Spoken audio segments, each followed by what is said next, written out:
خبر شامل کرتے ہیں منڈی بہاؤدین سے، جہاں تحصیل ملکوال سے پنڈ دادن خان کے درمیان کرونا کی وجہ سے 3 سال قبل بند کی جانے والی شٹل ٹرین کا افتتاح کر دیا گیا ہے۔ مزید جانتے ہیں ملک وال میں موجود ہمارے نمائندے عنایت اللہ نجم کلیر سے۔ جی عنایت اللہ، ہمیں بتائیے کیا صورتحال ہے؟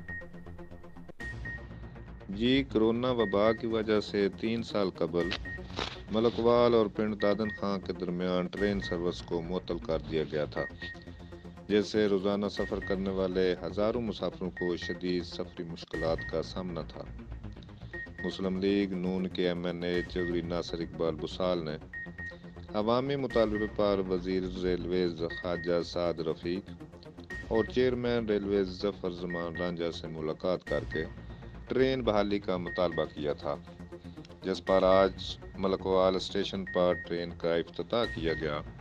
جبکہ اس موقع پر مسلم لیگ نون کے ایم این اے چودھری ناصر اقبال بسال، محکمہ ریلوے کے ایڈیشنل سیکرٹری سید مظہر علی شاہ،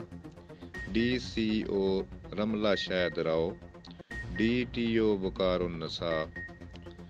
سمیت دیگر افسران کے علاوہ صحافی اور شہریوں کی بڑی تعداد بھی موجود تھی۔ اس موقع پر ایم این اے چودھری ناصر اقبال بسال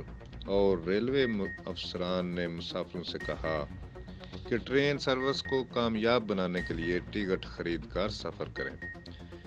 انہوں نے کہا کہ وفاقی حکومت نے عوامی مطالبے پر اس ٹرین کو بحال کیا ہے، کیونکہ ملکوال اور پنڈ دادن خان کے درمیان دریائے جہلم کی وجہ سے واحد ذریعہ صرف ریلوے ٹرین ہے۔ اب عوام اسے کامیاب بنانے میں اپنا کردار بھی ادا کریں۔